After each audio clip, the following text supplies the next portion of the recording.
صاف دل عورت کی 5 نشانیاں۔ اچھی اور صاف دل عورت کی یہ 5 نشانیاں ہیں۔ بری عورت کے اندر 3 نشانیاں پائی جاتی ہیں۔ بسم اللہ الرحمن الرحیم۔ شاید اس حقیقت سے کوئی بھی انکار نہ کرے کہ ہم روز نہاتے ہیں، پھر بھی اگلے دن تک پسینے اور گرد و غبار سے جسم میلا کچیلا ہو جاتا ہے۔ اسی طرح روزانہ صبح گھر کی صفائی ستھرائی کی جاتی ہے اور ہر ہفتے گھر کے جالے صاف کیے جاتے ہیں، مگر شام تک گھر دوبارہ گندا ہو جاتا ہے اور اگلے دن تک چھتوں اور دیواروں پر جالے بھی دوبارہ دکھائی دینے لگتے ہیں۔ لیکن اس کے باوجود ہم نہانے دھونے، صفائی ستھرائی کرنے اور در و دیوار سے جالے اتارنے میں ناغہ نہیں کرتے۔ آخر کیوں؟ کیونکہ ہم جانتے ہیں کہ اگر نہانا چھوڑ بیٹھیں گے تو سر میں جوئیں پڑ جائیں گی، جسم پر میل کچیل کی تہ جم جائے گی اور اس سے بدبو آنے لگے گی۔ یوں ہی کچھ عرصے تک گھر کی صفائی اور جھاڑ پونچھ چھوڑ دینے کی صورت میں گھر رہنے کے قابل نہیں رہے گا۔ لہٰذا ہم جسم، لباس اور گھریلو صفائی کو اہمیت دیتے ہیں اور دینی بھی چاہیے، مگر ایک اہم چیز ایسی بھی ہے جس کی صفائی کی طرف عام طور پر توجہ نہیں دی جاتی، اور وہ ہے دل۔ حالانکہ دلوں کا معاملہ بھی کچھ ایسا ہی ہے کہ جب ہم اسے صاف ستھرا رکھیں تو عبادتوں میں دل لگا رہا ہوتا ہے، فرائض کے ساتھ ساتھ ہم نفل بھی پڑھ رہے ہوتے ہیں، تہجد کی بھی سعادت مل رہی ہوتی ہے، لیکن جب ہم اس کی صفائی سے توجہ ہٹا لیتے ہیں تو یہ میلا کچیلا اور کالا پڑنے لگتا ہے۔ نتیجتاً نفل تو نفل، فرائض میں بھی دل نہیں لگ رہا ہوتا، خود پر جبر کر کے نمازیں ادا کر رہے ہوتے ہیں، گناہوں کا رجحان بڑھ رہا ہوتا ہے اور ان سے بچنا دشوار ہو جاتا ہے، اور مصیبت در مصیبت یہ کہ میلا ہونے کے بعد دل اچھی باتوں کا اثر بھی بہت مشکل سے قبول کرتا ہے۔ لہٰذا دیگر چیزوں کی صفائی کے علاوہ اپنے دل کی صفائی اور پاکیزگی کا بھی خیال رکھنا چاہیے۔ آئیے دیکھتے ہیں کہ دل میلا کیسے ہوتا ہے اور اس کی صفائی کے لیے کیا اہتمام کرنا چاہیے۔ حضرت ابو ہریرہ رضی اللہ تعالیٰ عنہ بیان کرتے ہیں کہ رسول اللہ صلی اللہ علیہ وآلہ وسلم نے فرمایا، جب مومن گناہ کا ارتکاب کرتا ہے تو اس کے دل میں ایک سیاہ نقطہ لگ جاتا ہے، اگر وہ توبہ کر لے اور بخشش طلب کرے تو دل میں چمک اور جلا پیدا ہو جاتی ہے، اور اگر مزید گناہ کرتا ہے تو نقطے بڑھتے چلے جاتے ہیں، یہاں تک کہ اس کے دل پر وہ زنگ چڑھ جاتا ہے جس کا ذکر اللہ تعالیٰ نے قرآن پاک میں یوں فرمایا، کَلَّا بَلْ رَانَ عَلَىٰ قُلُوبِهِمْ مَا كَانُوا يَكْسِبُونَ۔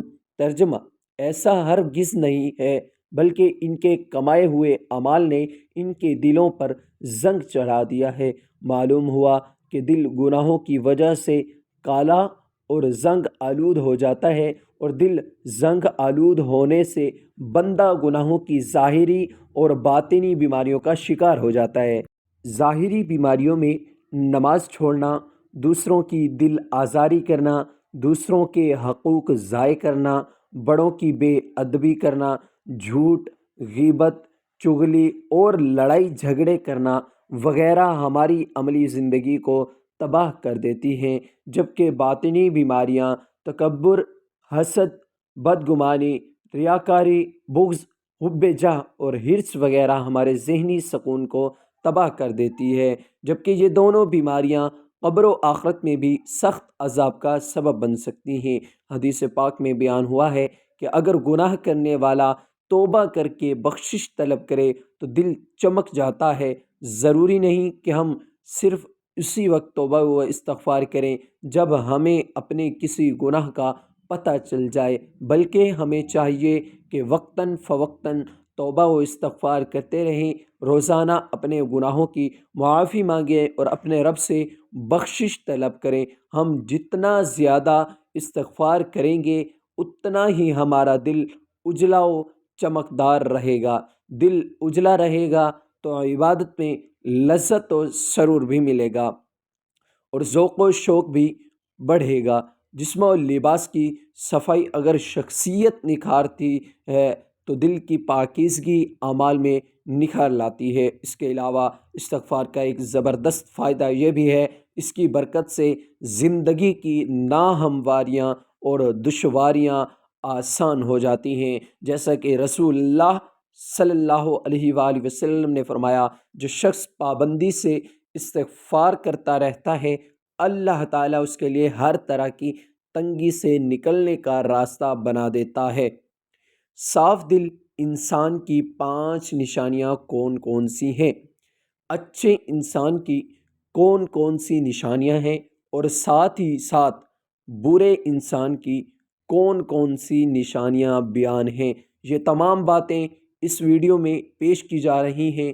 آپ سے درخواست ہے کہ اس ویڈیو کو آخر تک ضرور دیکھیے گا۔ محترم ناظرین، سب سے پہلے بات کرتے ہیں کہ صاف دل انسان کی 5 نشانیاں کون کون سی ہیں۔ ماہرین نفسیات کے مطابق صاف دل انسان میں یہ 5 نشانیاں پائی جاتی ہیں۔ نمبر 1، بہت جلد جذباتی ہو جائے گا، یعنی جب اس کے سامنے کوئی غلط بات کی جائے تو اس بات سے قطع نظر کے آگے کون کون بیٹھا ہے یا اس کے جذباتی پن کے کیا کیا نقصانات ہو سکتے ہیں، وہ کھل کر اپنی سچائی کا اظہار کرے گا اور اس مقصد کے لیے جذبات کا سہارا لے گا۔ نمبر 2، اس کا غصہ تھوڑی دیر کے لیے ہوگا، یعنی جیسے وہ بہت جلد جذباتی ہو جاتا ہے اور سامنے والے سے لڑ جاتا ہے، ویسے ہی بہت ہی جلد ٹھنڈا بھی ہو جاتا ہے اور پھر سے بالکل ایسے ہو جاتا ہے کہ جیسے کچھ ہوا ہی نہیں۔ نمبر 3، ماہرین نفسیات کہتے ہیں کہ ایسا شخص نہایت حساس طبیعت کا مالک ہوتا ہے اور لوگوں کے تلخ رویے اس کے لیے بہت تکلیف دہ ہوتے ہیں، یعنی ایک صاف دل انسان جب کسی کا تلخ رویہ دیکھتا ہے تو اندر سے ٹوٹ جاتا ہے۔ نمبر 4، وہ ہر رشتے کو دماغ کی بجائے اپنے دل سے نبھائے گا، پورے کا پورا اس کا ہو جائے گا اور ہر دم اس کی خیر اور بھلائی کے لیے بے قرار رہے گا۔ نمبر 5، ماہرین نفسیات کے مطابق ایک اچھے اور صاف دل انسان کے 5ویں نشانی یہ ہے کہ ایسا شخص کبھی کسی کے دل میں اپنے لیے وہ خلوص اور وہ محبت نہیں جگا پائے گا جو وہ دوسروں کے لیے محسوس کرتا ہے، جبکہ اس کے برعکس چالاک، ہوشیار، مکار اور چاپلوس قسم کے لوگ سب کے پیارے ہوتے ہیں۔ محترم ناظرین، یہ وہ 5 نشانیاں ہیں جو ایک صاف دل انسان کے لیے ماہر نفسیات بتاتے ہیں۔ آئیے اب اس کائنات کے سب سے بڑے امام اور پیشوا، نبی آخر الزماں حضرت محمد مصطفیٰ صلی اللہ علیہ وسلم کی زبان اقدس سے جانتے ہیں کہ صاف دل انسان کی کیا کیا خوبیاں ہیں۔ امام بخاری رحمہ اللہ علیہ نے کتاب الادب المفرد میں لکھا کہ حضرت اسماء رضی اللہ تعالیٰ عنہ فرماتی ہیں کہ ایک دن جناب رسول اللہ صلی اللہ علیہ وآلہ وسلم نے فرمایا کہ میں تمہیں تمہارے اچھے لوگوں کے بارے میں نہ بتاؤں؟ صحابہ رضوان اللہ علیہم اجمعین نے عرض کیا، یا رسول اللہ صلی اللہ علیہ وسلم ضرور آگاہ فرمائیں۔ جناب نبی اکرم صلی اللہ علیہ وآلہ وسلم نے فرمایا، وہ لوگ جنہیں دیکھا جائے تو خدا یاد آ جائے، یعنی جو ان لوگوں کو دیکھ کر خدا یاد آ جائے وہ تم میں سے اچھے لوگ ہیں۔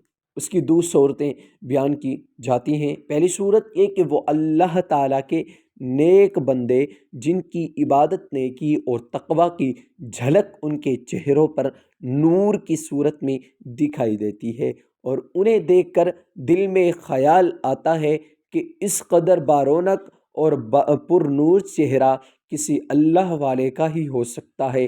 عام طور پر انسان کے اندر کی کیفیات کا اس کے چہرے سے اندازہ ہو جاتا ہے اور چہرہ انسان کی باطنی حالت کا عکاس ہوتا ہے۔ غصہ ہو یا خوشی، غم ہو یا راحت، ناراضگی ہو یا رضامندی، انسان کے چہرے سے اس کا پتہ چل جاتا ہے کہ اسی طرح انسان کے نیک اعمال و برے اعمال کے اثرات بھی چہرے سے ظاہر ہوئے ہیں۔ بخاری شریف کی ایک روایت کے مطابق حضرت صلی اللہ علیہ وآلہ وسلم نے اپنے ایک خواب کا منظر بیان فرمایا کہ میں نے ایسے لوگوں کا ایک ہجوم دیکھا جن کے چہروں کی کیفیت یہ تھی کہ چہرے کا نصف حصہ خوبصورت اور باقی نصف حصہ بدصورت تھا۔ فرشتوں سے پوچھا کہ یہ کون لوگ ہیں؟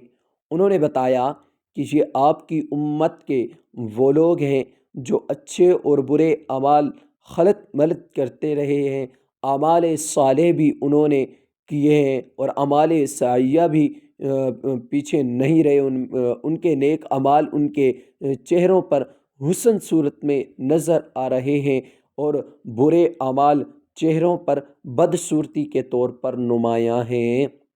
اس لیے اللہ تبارک و تعالیٰ کے نیک اور مخلص بندوں کے چہروں پر ان کے خلوص اور نیک اعمال کا نور ہوتا ہے، اور ان کے نورانی چہروں کو دیکھ کر خدا کی یاد تازہ ہو جاتی ہے۔ جبکہ دوسری صورت میں اس کا ایک اور معنی یہ بھی کیا جا سکتا ہے کہ وہ لوگ جن کے اعمال و حرکات، ان کا اٹھنا بیٹھنا، لین دین، عبادات و معمولات اور اخلاق و معاملات اللہ تبارک و تعالیٰ اور رسول اللہ صلی اللہ علیہ وآلہ وسلم کے احکامات کے مطابق ہوتے ہیں، انہیں دیکھ کر ایک مسلمان کی عملی زندگی کا نقشہ سامنے آ جاتا ہے اور خدا یاد آتا ہے۔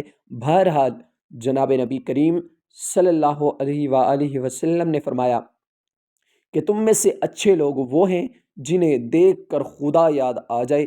محترم ناظرین، جہاں نبی کریم صلی اللہ علیہ وآلہ وسلم نے اچھے لوگوں کی دو خصوصیات بیان فرمائیں، وہیں پر فرمایا کیا میں تمہیں تمہارے برے لوگوں کے بارے میں نہ بتاؤں؟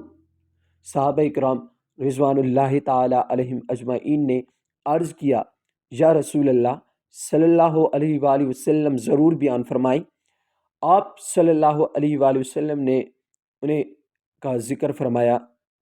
ایک یہ کہ چغلیاں کھانے والے میں ایک دوسرے کی چغلیاں کرنے والے لوگ چغلی کہتے ہیں، ایک دوسرے کو خواہ مخواہ کی باتیں پہچاننے والے، ایک کی بات دوسرے کے آگے، دوسرے کی تیسرے کے آگے اور تیسرے کی بات چوتھے کے آگے، اس کا ہمارے ہاں عام طور پر رواج پایا جاتا ہے، اور ہم میں سے بہت سے لوگوں کی یہ عادت بن گئی ہے کہ بلا وجہ لوگوں کو یہ بتاتے رہتے ہیں کہ فلاں تمہارے بارے میں یہ کہہ رہا تھا اور فلاں جگہ تمہارے بارے میں یہ باتیں ہو رہی تھیں۔ بلا ضرورت ایسی باتیں کرنا شرعاً گناہ کبیرہ شمار کیا جاتا ہے، لیکن ہمارے ہاں سرے سے اس کو گناہ ہی نہیں سمجھا جاتا، حالانکہ یہ باتیں اکثر جھگڑوں کا باعث بنتی ہیں۔ ہمارے معاشرے میں ہونے والے باہمی تنازعات اور جھگڑوں کی وجہ تلاش کی جائے تو اکثر تنازعات کا پس منظر کوئی نہ کوئی چغلی کار فرما ہوتی ہے۔ ہر شخص بلا وجہ کسی نہ کسی ٹوہ میں لگا رہتا ہے کہ اس کی کوئی کمزوری ہاتھ لگے تو اسے بدنام کروں، اس کا کوئی عیب میرے سامنے میں آئے اس کو پروپیگنڈا کر کے اس کی عزت کو خراب کروں۔ لوگوں کے عیب تلاش کرنے کے لیے ٹوہ میں لگا رہنا، خاص طور پر معزز اور شریف لوگوں کے حالات کا تجسس کر کے ان کے عیوب ڈھونڈنا اور پھر انہیں منتشر کر کے ان کی بدنامی اور بے عزتی کا باعث بنانا کوئی اچھی صفت نہیں ہے۔ شریعت محمدی ایسے چیزوں کی اجازت نہیں دیتا۔ اللہ تعالی ہم سب کو عمل کی توفیق عطا فرمائے اور ہمارا خاتمہ ایمان پر فرمائے، آمین۔ ناظرین، کمنٹ باکس میں اللہ کے 99 ناموں میں سے کوئی ایک نام ضرور ٹائپ کریں۔ ویڈیو اچھی لگے تو ویڈیو کو لائک کریں، شیئر کریں، چینل کو ضرور سبسکرائب کریں۔ اگلی ویڈیو تک کے لیے اجازت دیجیے۔ خدا حافظ۔